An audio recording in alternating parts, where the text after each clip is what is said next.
Life is an amazing podcast, and it is presented and hosted by myself, Caro, and my sweet dog Sparky.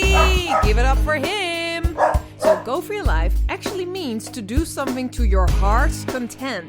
It is a phrase used in Australia and the United Kingdom as an expression of encouragement. So this podcast is to encourage, to inspire, and to uplift. I hope you're ready. Enjoy. Yes, and we are back for our third episode already. It is amazing here at Go For Your Life. And at the moment I'm doing this series, and it's an amazing series. It's all about the empowerment of women. I'm talking to boss ladies, people who really know about Shakti power and feminism and are their own bosses in a way. That's why I call them boss ladies. So this is to inspire, encourage, uplift other women out there to make decisions, to live the dream, chase the dream, and go and do it. Basically, going for your life. Exactly what the podcast is called. So we have 4 women. They're all going to share their story. They're all going to share their journey. And hopefully this will encourage, inspire, and uplift other women out there. Maybe also men, you know? It's not a big thing, you know? We're just talking a lot about the empowerment of being, I think. So today we have a very special guest, especially for me, because I call her my wife. Her name is Lisa. Her and I ran a vegan cafe together for a few years, and we're in business together, but are also best friends. So it made absolute sense to have her as part of this series. Also because she really is that person, that woman who really is a boss lady and is out there and is a goal-getter, someone who creates a dream for herself and then goes and live it. So I think she will be very inspiring for all of you. So, welcome, Lisa. Thank you. Hello. So I know who you are, but maybe you could tell everybody else who you are a little bit. Well, I'm Caro's wife. Yes. True. We'll establish that. So my name is Lisa. I'm 31 years old at this point. I was born in Germany, lived there until I was 18. I then moved to the Netherlands. I studied and mastered in clinical psychology. I lived in Australia for a while. That is where we met. Caro, who's also my veganator. And then, like around 4 years ago, we both moved to Portugal. So Caro moved for love, I guess. And then I also moved for love. And then also it ended up being love. Love for initially not for Caro, and for us building a business together, basically. Mm-hmm. And that we did. Yes. That we did. And so before all of this happened, you know, before you came to Portugal, before you had your own cafe and stuff, do you feel like you were a person who creates a dream and then goes for it? Like, has that always been in your life? Is it who you are? That's an interesting question. I know, I'm great at questions, guys. Did you hear that? I mean, I was always kind of a determined person in the way that, I guess when I wanted something, I would go out and do something to get that. I just don't think that before I was really passionate about anything and I really knew what I wanted, you know? I just had a really, normal life, whatever that means, you know, like I went to school and I had a really safe and secure home, and I have a great family. Beautiful parents. Always supported me. I never really had anything to worry about, you know. Then I went to university and, you know, I did that and I graduated, and then, I don't think at that point when I was graduating also there was anything that I was really passionate about. So I think that was always in me.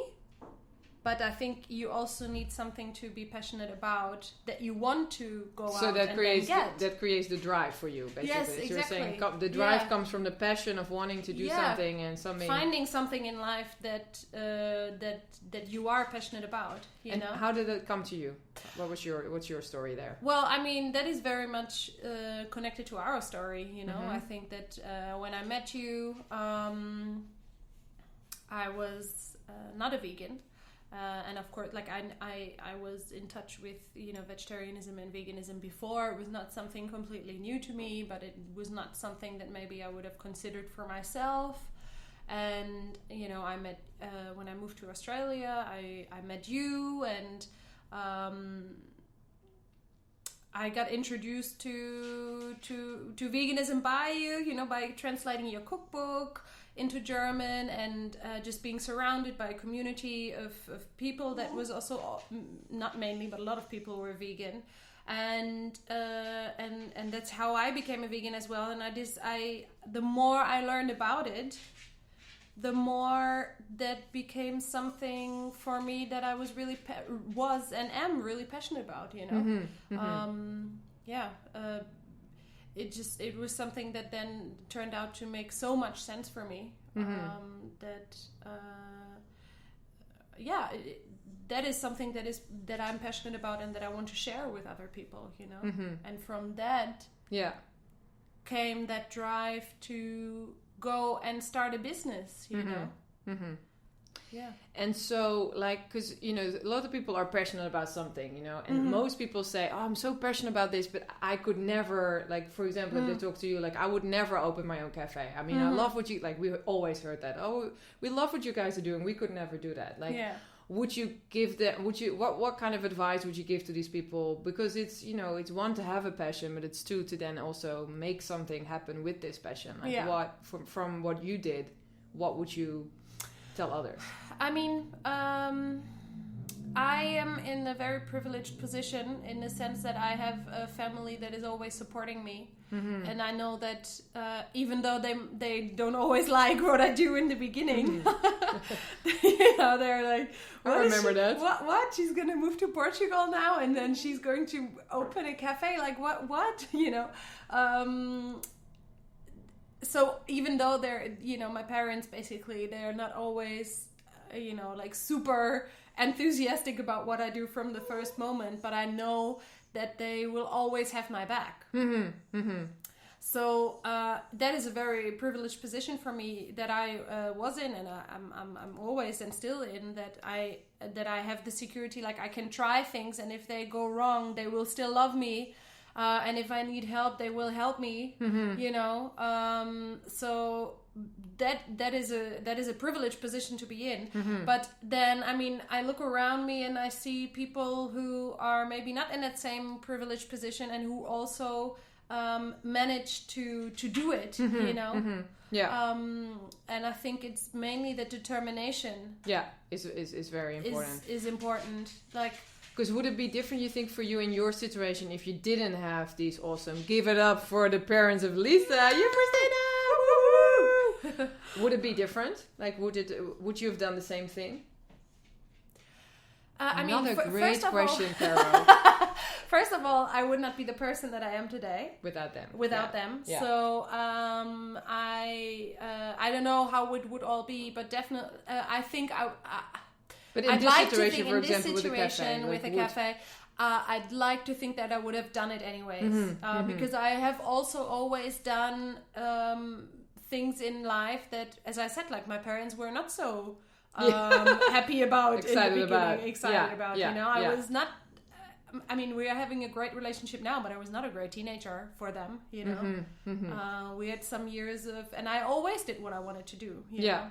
So that also, again, comes from drive and determination. And, determination. I mean, in my teenager years, you know, drive to do other things that aren't so good. Now I'm not so passionate about anymore. We're not getting into that in this podcast. We're not going to go there.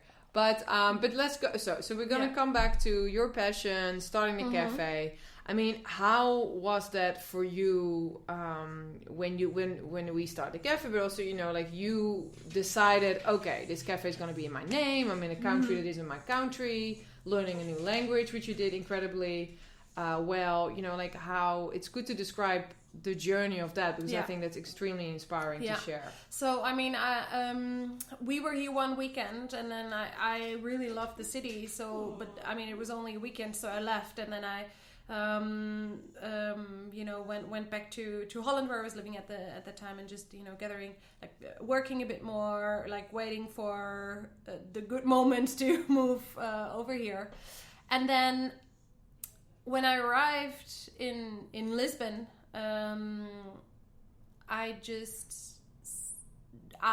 We just started straight away looking for places, you know, like just looking on the internet, visiting other places, seeing, you know, what other people were doing in terms of, I mean, at that point there was really not a lot of, there were vegan restaurants more than vegan cafes. So, but I think we visited them all. Yeah, we did. And went to talk to people, went to talk about, you know, their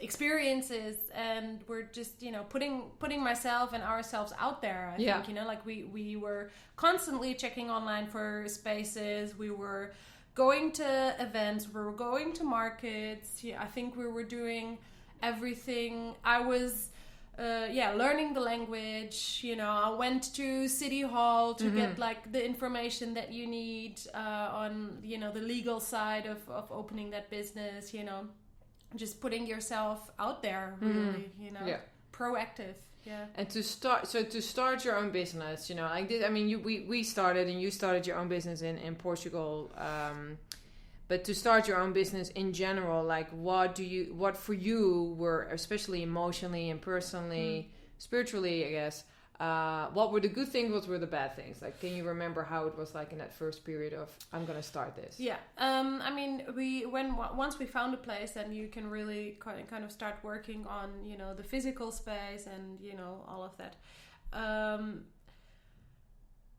It was always a very stressful experience, I would say, in the beginning, and because all these things, like we had a huge renovation, and that was the first time I ever had to kind of, you know, be responsible deal with that and be responsible, like being the one that is making all the decisions, being the boss lady, you know. So it's definitely a stressful position to be in, especially if you don't really know what it is about, you know.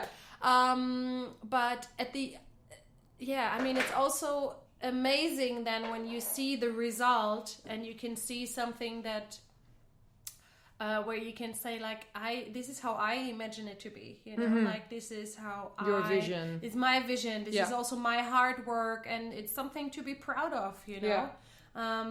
But it's definitely stressful, you know. To be the responsible one always is also a stressful position to be in. But it's also very gratifying. So it's kind of do you feel like it's balanced? It should be balanced. It should be balanced. That's what it's not always. No, definitely not always. It should be, and I think that's the secret of like keeping it going is like balancing out the madness and the, you know, not madness. You know, just being also like calm and relaxed in it all. And I think that balance is extremely hard to find if you're working for yourself. I think that's one of the biggest obstacles, you know, that you go through when you work for yourself, you know. And I guess in life in general for people, you know, finding the balance. And do you find, so to come back to the theme of the series, do you think it's harder to be your own boss or be a boss lady when you are a woman? Like, are we still living in a world that is powered by there's a lot of manpower around and run by men? I think we would like to think that we're much further in that sense than we actually